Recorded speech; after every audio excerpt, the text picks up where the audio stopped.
Hello, this is Mark Deegan from ColorID, Director of Corporate Marketing. Thank you all so much for participating in part 2 of our product showcase summer webinar series, You're More Than a Number, Managing Identities in the Cloud. Today, Todd Brooks, VP of Products and Technology for ColorID, will be speaking on the CardExchange Cloud Suite solution. We will be recording this and sharing the presentation with you all, so please be on the lookout for this email from us and forward it on to your peers.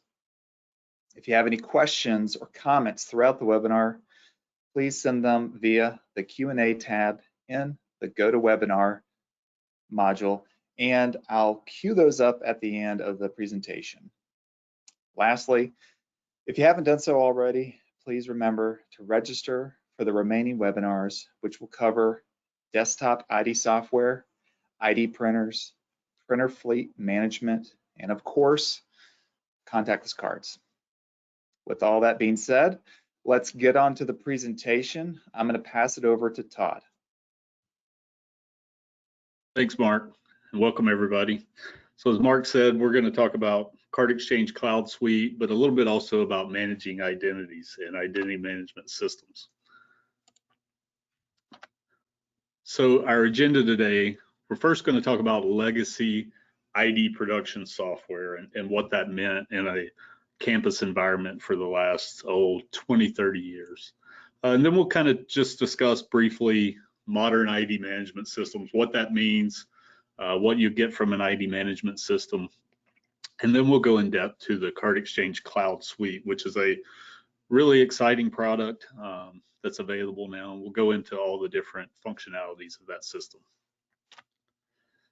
So starting it off, we'll talk about legacy ID production. So way back in the day when we first started making ID cards, there was some type of ID card software. It was on a local machine. You had a printer connected and you printed to that printer with a card template from an ID software.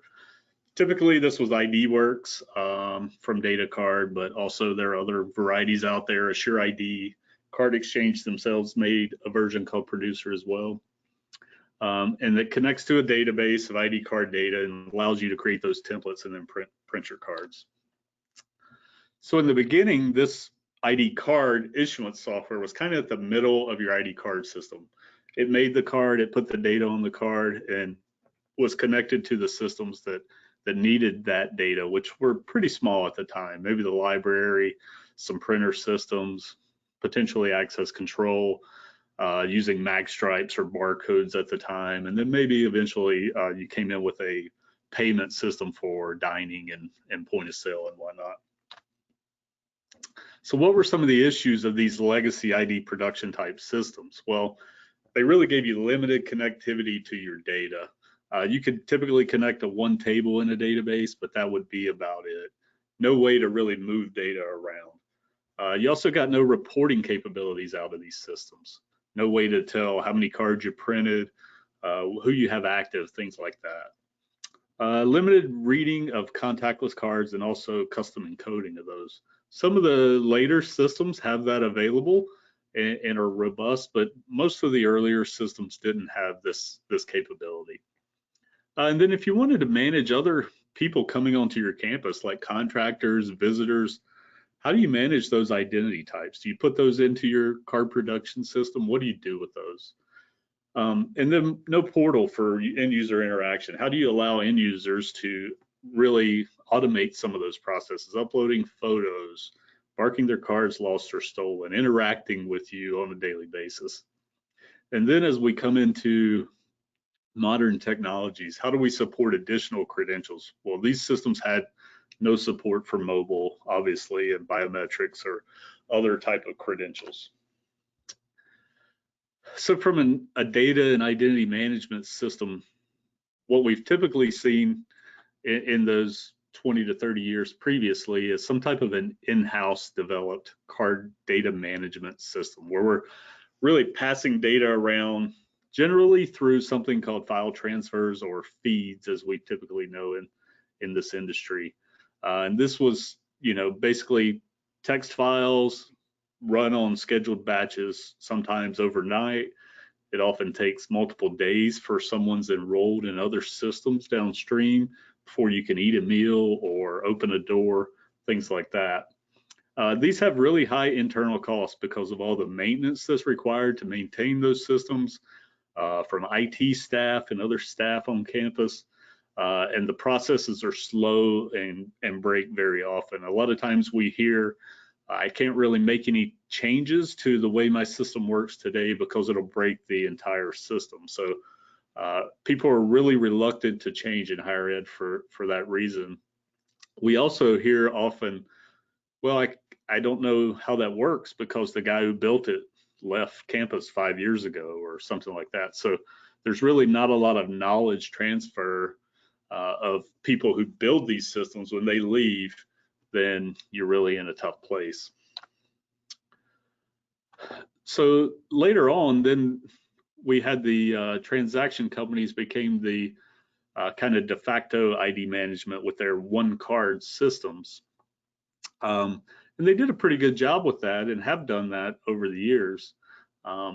These systems typically, though, are focused more on financial transactions than managing all your physical interactions with other things on campus. So there's a lot of different applications that can be used on campus. So typically they're going to support the type of applications that they've chosen. So maybe one type of card, one type of printer, one ID printing connection, maybe a certain access control system, things like that. And that's no fault of theirs, but they're just trying to, manage what time of they have for integration and what their pipeline is, or maybe which vendors they work well with. So that kind of brings us to identity management. So what is identity management? Well, over on the IT side of campus, they have these really huge systems called IAM, or Identity and Access Management Systems. You may have heard of some of these. SailPoint is a really popular system you have.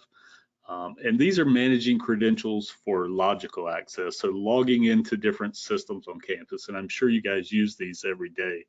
And these are designed to protect the systems and not the user itself. So really so that no one can break into all of these different logical systems you have on campus. But we're mainly talking about physical identity management. So what are we talking about? Managing multiple credential types, potentially, especially with the age of mobile coming on and whatever else may be coming down the road, biometrics and other things.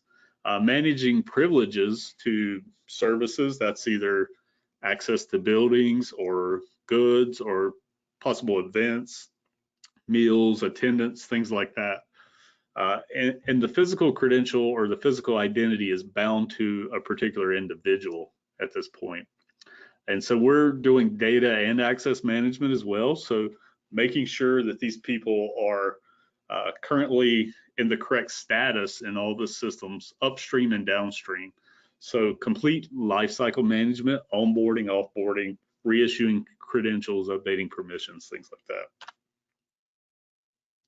So what are some of the goals of implementing an ID management system? Well, you want to streamline some of those operations. So we talked about the bad processes before, taking long time, the high cost of managing some of those things. So streamlining those, reducing the operations cost from these bad processes.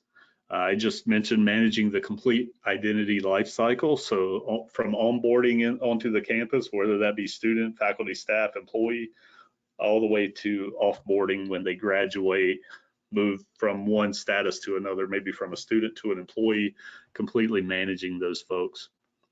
Being able to implement any technologies you see fit for your campus, whether that be from a printing card standpoint, from a mobile standpoint, biometrics, maybe there's a particular parking solution you want to implement, being able to easily implement those solutions. Remote management and operation, as we've seen over the last year and a half, that becomes very important these days. If I can't make it into the office, how can I manage these systems? And then the total outcome of this really as always, is the goal is getting greater student satisfaction because everything just works and it's a lot easier on their end. So to accomplish some of those goals, typically these are going to be cloud-based systems, typically hosted in one of the larger vendors who are scalable and have disaster recovery and those sort of things like AWS or Azure. And that makes it fast to deploy. You get automatic updates. So really easing the cost and burden on your IT staff and really streamlining those operations. From an integration standpoint, kind of getting away from the feeds and batch files and moving to a modern web services API where you're passing data back and forth through a RESTful interface. Really limited requirements on your end to make these connections. Typically, you would want to be able to have that done for you and really just plugging in new solutions as you see fit. So from a functionality standpoint, some of the features that we would expect to see in a modern identity management system. So user self-service is one. So photo upload and approval, allowing your students to upload their own photos, potentially verifying their identity, especially if you're shipping credentials or passing those out in events. You want to maybe upload a driver's license or a passport. Maybe you do facial recognition against that driver's license to make sure it's the correct person. Maybe you validate that they're actually the person standing at the phone when they're doing all these things. You also want to allow them to request a new card if their card's lost or stolen. Use it as a mobile credential potentially as well, and maybe even request access to different things on campus, whether that be a lab because they need to go do a project on the weekend, or if it's some sort of an event they need access to. Another requirement would be remote issuance. Again, we talked about with the events, and not to bring that up too often, but it's nice to be able to create credentials and print credentials remotely from a tablet or a smartphone, print those to remote locations, maybe have a secure way of printing those so that they're picked up at that location, without someone having to necessarily be there managing that all the time. Or if you have distributed campuses or global locations, you can print to those as well. And then how do you manage all the other identities that are coming on campus? So we're talking about visitors to residence halls, or contractors that are coming on campus to do work. Maybe you have companies that are on campus all the time, and you want to be able to manage all of their employees that are coming on and off campus, turn their cards on and off as they need those, to make sure you don't have a whole group of people that have access to your campus that shouldn't in times when they shouldn't be there. Maybe you have summer conferences and things like that, and you want to issue temporary credentials for those folks. So how do you do all of that? And then, the hot topics, mobile ID. Well, with mobile ID, there has to be some type of issuance process for these mobile identities. So how do you connect to a system of record to be able to pull data for this individual? How do we then create that mobile identity and connect it to that individual's record? How do we push that down to their mobile phone and make sure it goes either into your application or someone else's application to make sure it works correctly? So really, the path to mobile almost requires some type of identity management system. And then from a compliance standpoint, you guys have been dealing with FERPA and sometimes HIPAA for years. And now GDPR is a big deal. If you have any European students coming on your campus, you have to make sure that you can anonymize their data and things like that. So really, you want to make sure you're able to comply with those issues. So from an architecture standpoint, this is kind of how we at ColorID see a system playing out, with an identity management system really managing those physical identities, connecting to a system of record, pulling in that data, managing all of the credential production, whether that be mobile, biometric, hard card, and passing that data to all the downstream systems, whether that's your transaction system, your access control system, parking, all of these, and being able to do that in an efficient manner. So now that we've talked about identity management, let's look in depth at one product that could meet some of these needs. So let's look at the CardExchange Cloud Suite.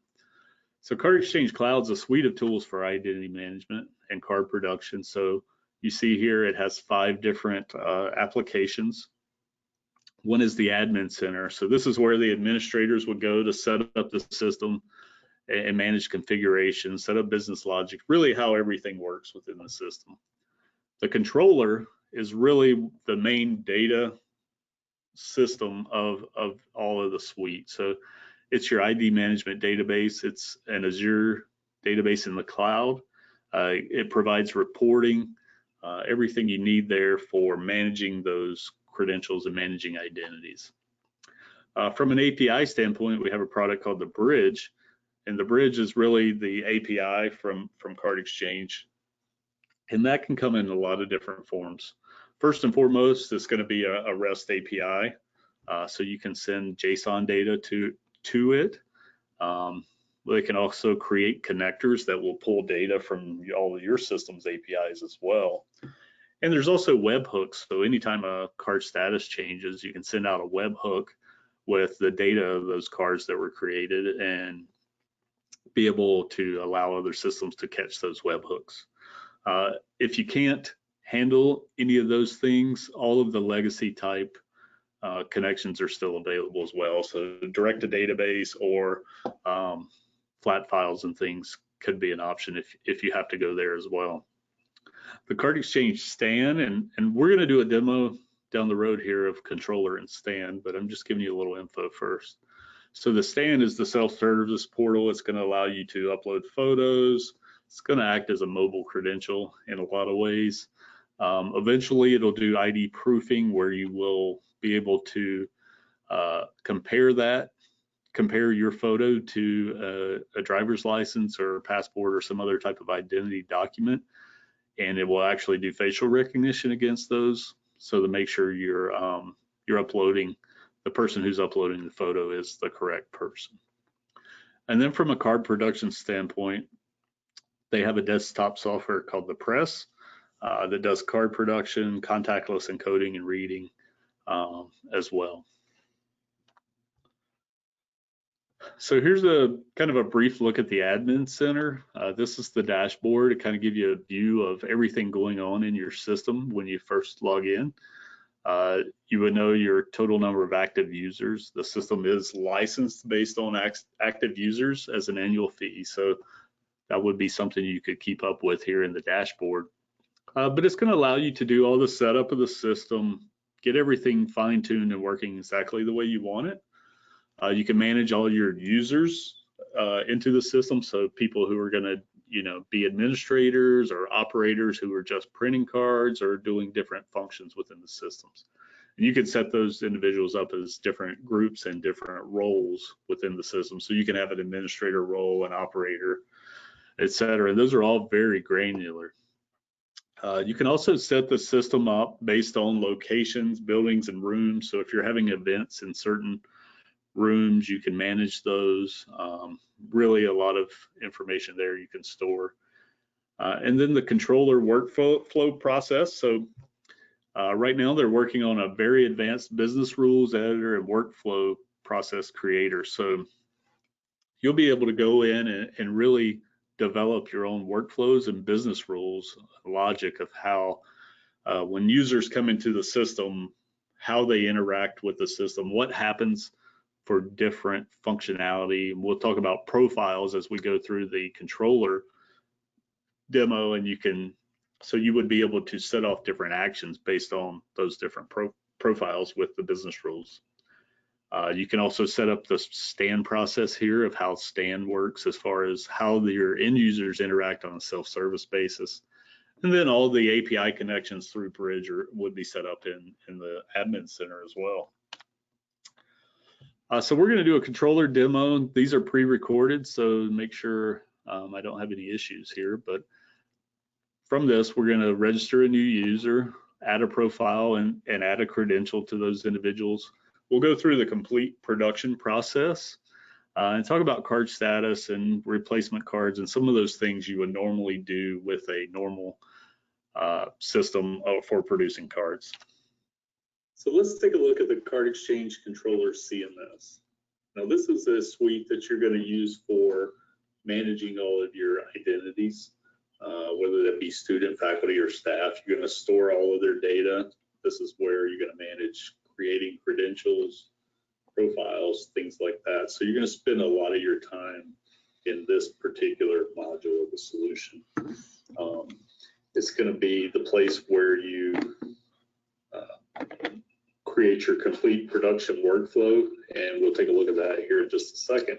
But the first thing you probably want to do is look at how do you get people into the system. So normally you're going to have some type of an API connection where you import data from a system of record, like your student information system.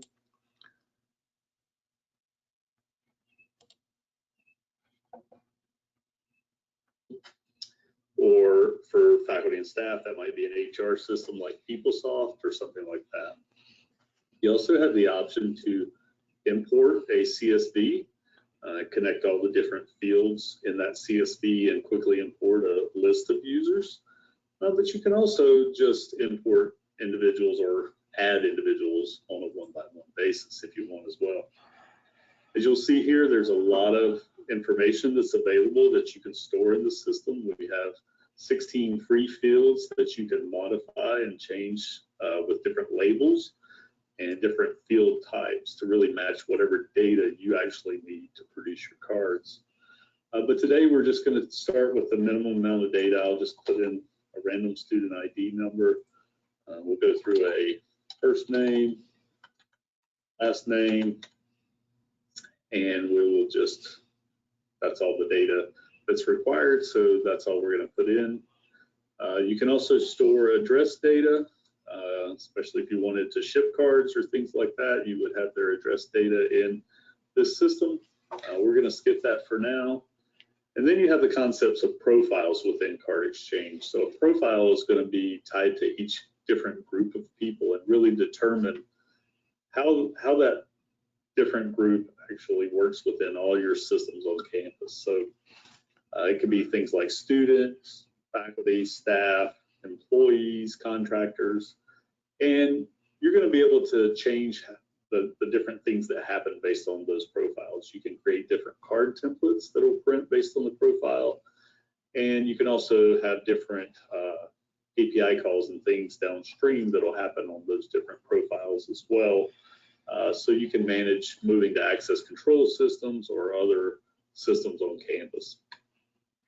We'll just select a student profile, and you can, again, you get to modify those as you see fit, and then we will leave it there for now. So now I've created Rodney's personal details within the system. I've added a profile, and he doesn't yet have a credential. I could add a credential here, but next I want to show you the complete production process. But before we do that, let's take a photo, because typically you're going to need a photo for your ID cards. Now, if you're using the stand application, which we'll look at a little later, you could have your students or whoever do that completely in a self-service manner, and so when they take that photo, it would come through here. But if they come into your card office, you can take a photo in a traditional manner. So we have the option to upload or capture. I'm going to upload. So I'll go in and I'll pick a photo. Let's pick this lady. And as you can see, it did automatic facial recognition to determine where the face was. And based on what you select as an aspect ratio, it'll go ahead and select some crop dimensions for that photo. You can see if I move this away and hit the detect face, it'll return to exactly where that needs to be. Go ahead and save this photo now. And we have an image for Rodney.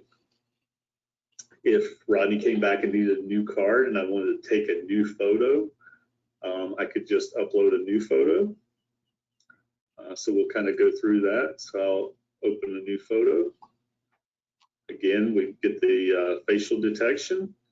And now what happens is we actually do facial recognition on previous photos. So this is a setting in the system you can choose to use or not. You can also choose whether this is a warning like we have here, or if it automatically denies that photo. So here it's giving me a warning saying this person doesn't seem to be the same person that had this card previously. So that's a really neat feature that will allow you to kind of manage that and make sure, especially when students are uploading their own photos, that you don't get fraudulent photos. I'm going to go ahead and save that. And now we have a new photo in for Rodney. If we want to see a complete history of that, I can just click on this photo and you can see all of the photos over time that have been taken for this individual. And then you can select one of the past photos if you want to update to that as well. There's also a complete history of everything that's happened with this person that's stored within the system. So you can really get a good audit trail of everything that goes on. So let's look at how the production process works. So we come to production and we have several tabs here that manage the production process. The first thing we're going to do is create a credential for this person. And really, you can bypass this step if you wanted. I can have the system automatically create the card for them. And really, you can have all of these steps bypassed except for the print stage.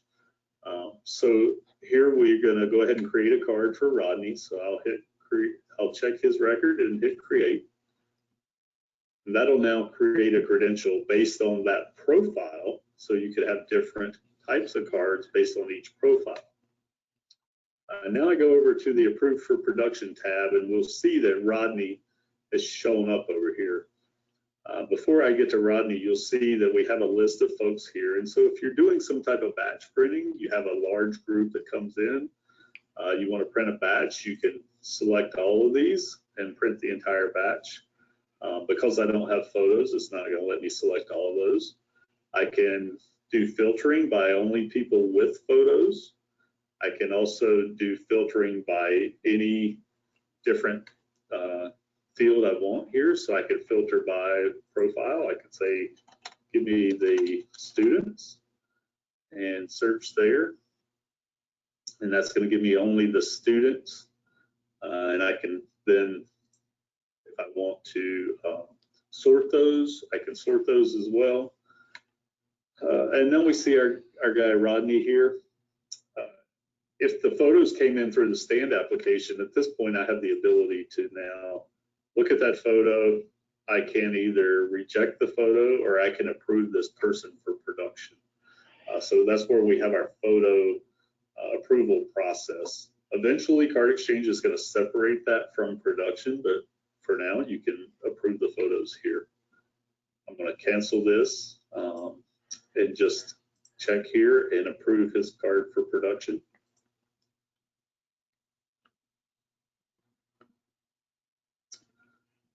So once the card is approved for production, it's going to come over to the print tab. So in the print tab is everyone that's ready to have their cards printed, and all of this data will be pushed down to the Press application.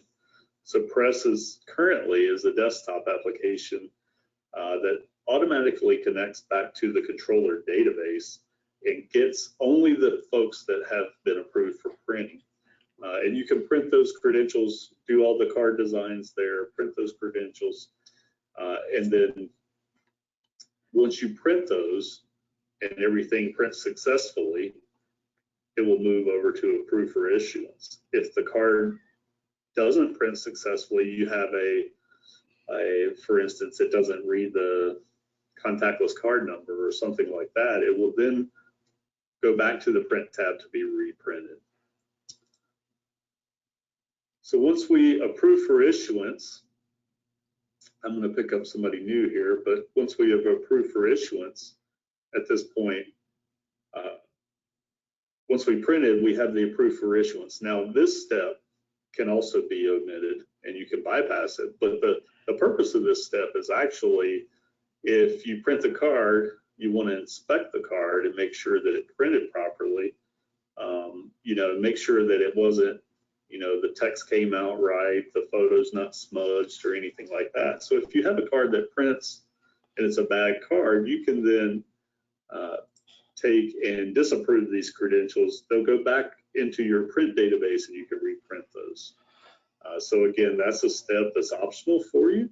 But right now we will approve for credentials, approve the credentials.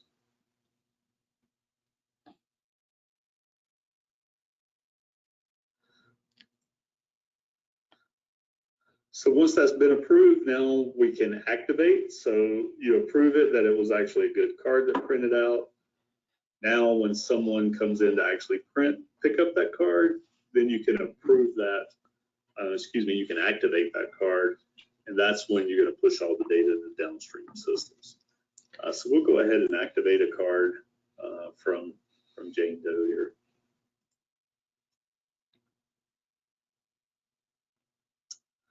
So now she's active and everything should be ready to go.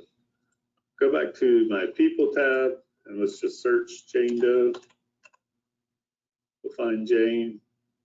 Got two Jane Does. I believe this is the one we searched.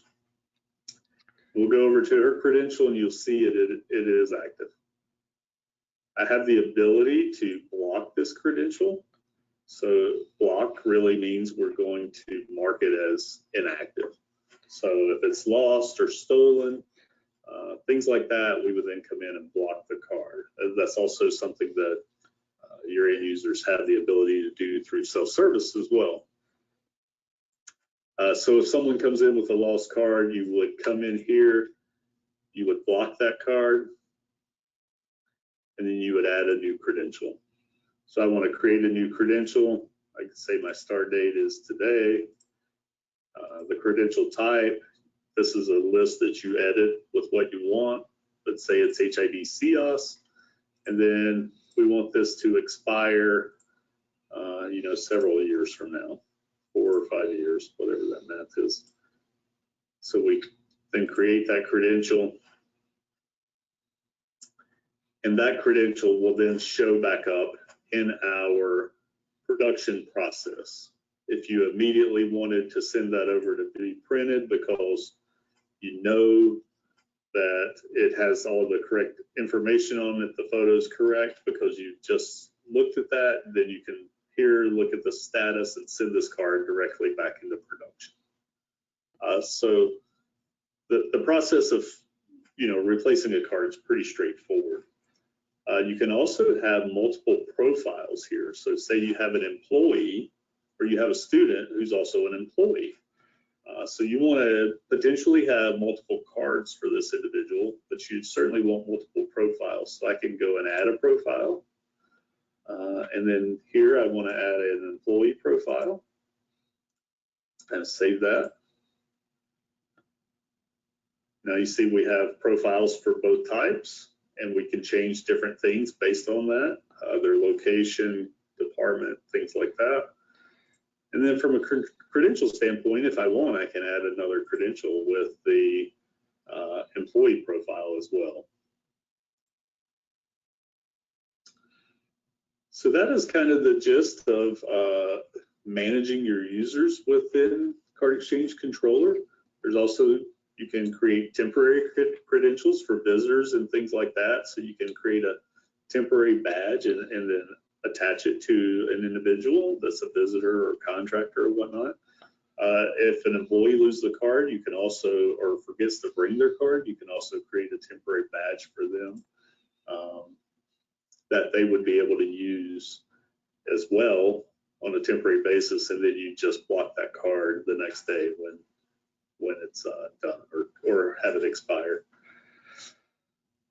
You can bulk upload photos and save those for individuals if you want it, or you can export as well. I won't go into that in detail.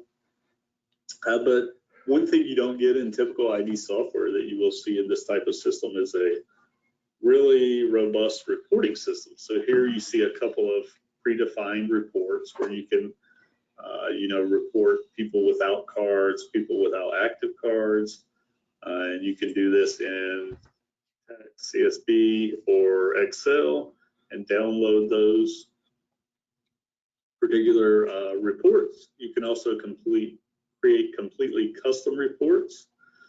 So I can add a custom report. You see, I have criteria based on almost all the different fields here. So maybe I want to create a report based on card status of being activated, something like that. I can do that. I can save this report for future and be able to call that report up anytime I want. So really a robust reporting system.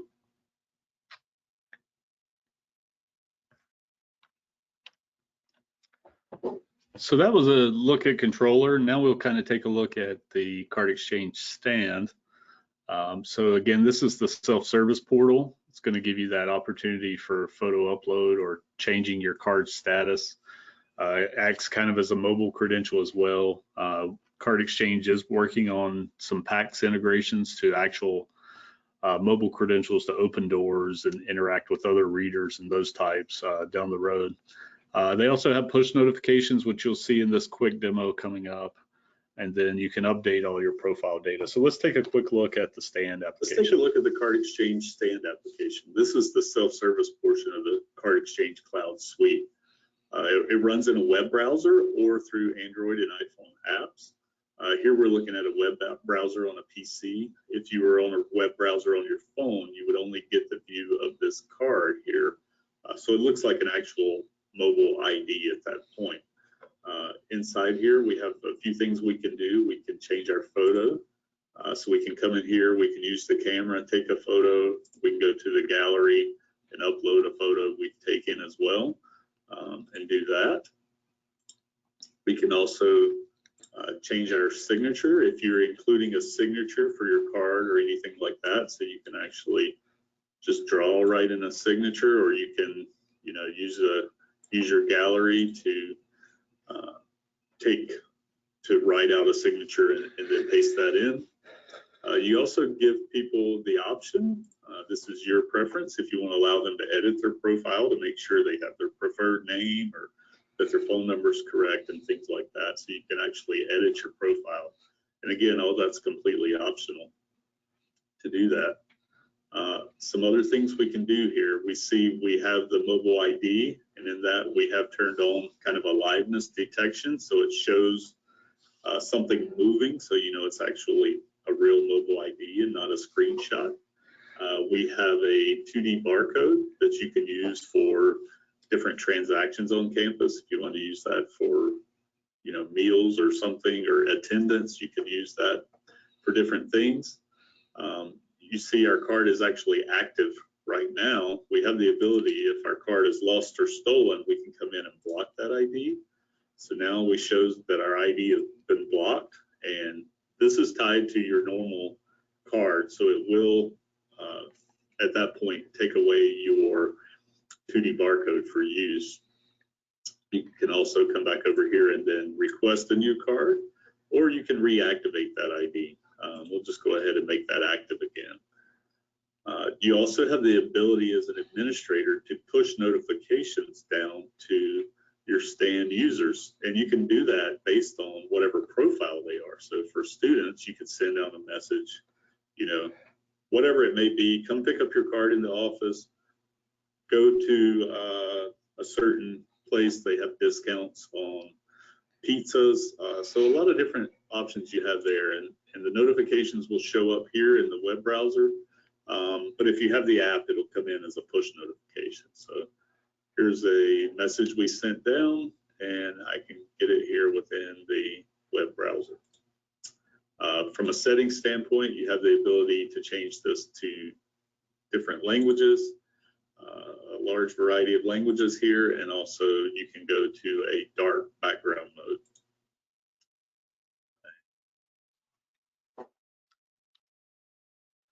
So there we had the stand. Again, that's the self-service aspect of the CardExchange system. So everything you're looking there is what your end users would have interacted with.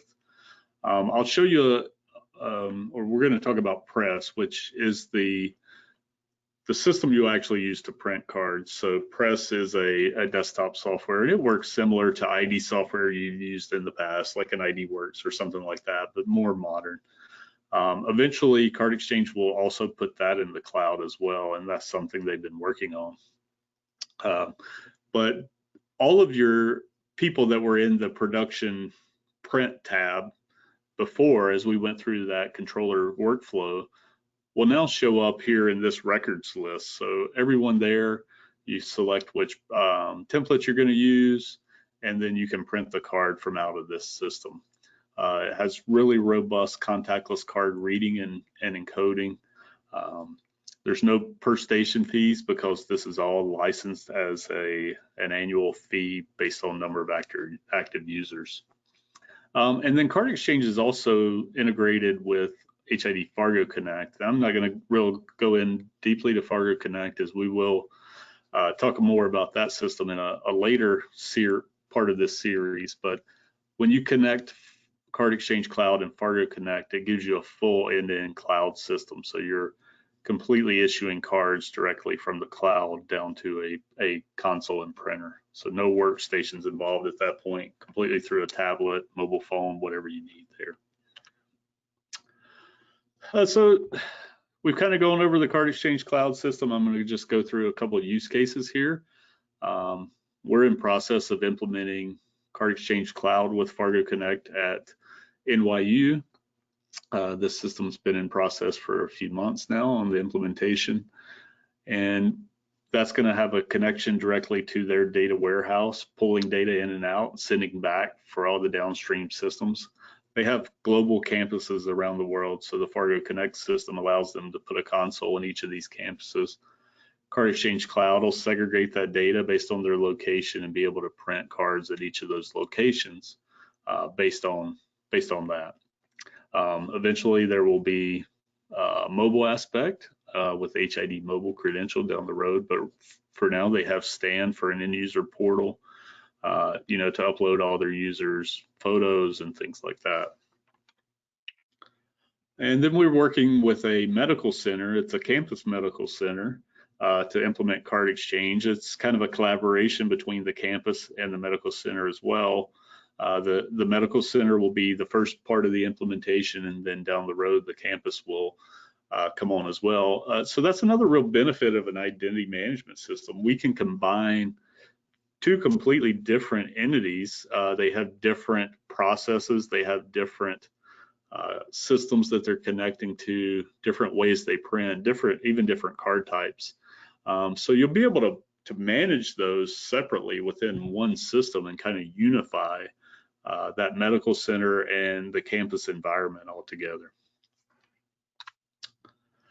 So with that, Mark, I'll pass it back to you. If we had any questions along the way, feel free to ask those in the chat window if you haven't already, and we'll look forward to speaking to you guys individually if you have any questions down the road. Thanks, Todd. And you're right, I'm not going to let you get away that easily. We got a couple questions. Someone is asking, how do we have a demo? Can they kind of like similar to how ID Works or SureID, is there a demo that they could do? Yeah, absolutely. So with this type of system, because it is a cloud system, it's a multi-tenant environment. There's not just a link on our website where you can download the software, because there's nothing to download. But what we do have is a link where you can sign up, or you could send information to your sales rep that you would like a demo, and we can go in and create an account for you. It would be your own system, and you could use that for 30 days free of charge. So just let us know if you're interested in playing around with the system and demoing it, and we can certainly set that up for you. Awesome. Someone else asks, does CardExchange Cloud Suite work with a specific manufacturer printers? So I guess they're just asking what printer manufacturers does it work with? Right, because CardExchange Cloud is not associated with any printer manufacturer. So they've really implemented over the years with their desktop product and the cloud product all of the different printer manufacturers, whether that be Fargo or Zebra or Evolus, Magicard, Niska, Entrust, DataCard, all of those different printer manufacturers and printer types work with this system. Typically, they're set up to where they can read or encode contactless cards in those printers as well. So yeah, really an agnostic system as far as which printer brand you can use. And that's been kind of one of the holdups in higher education for so many years. We talked about the one card systems kind of only supporting a couple of applications. So you've been somewhat limited in what you could use from a printer standpoint, especially if you're using contactless cards. So it really gives you the flexibility. If there's a particular brand you really love, then you can implement that solution. Or I imagine if you already have a suite of printers in the office, you don't need to upgrade. You could most likely use those already, right? Exactly. Awesome. Okay. Integrators. Which integrators in the higher education field would this work with? I'm not really sure what you mean by integrators. I assume you're talking about like the transaction companies, but my guess is transaction companies. Yeah. Right. Yeah. So really, the card exchange system, has the ability to connect to almost any system as long as there's an API or a database connection, or even at the very least, if we had to go that route of flat files. But yeah, it has the ability to connect to any of those systems. Really, as I said before, you want to pull your data from your true system of record and source of truth. So that's typically going to be like a banner or whatever your student information system is, or your human resources system for employees.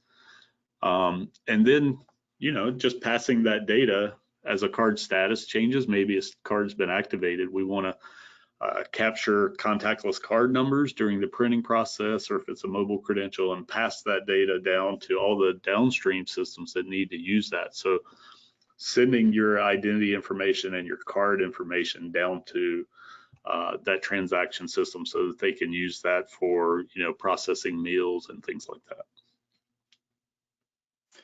Awesome. That's all that came in. So appreciate you running through all that, Todd. Very helpful.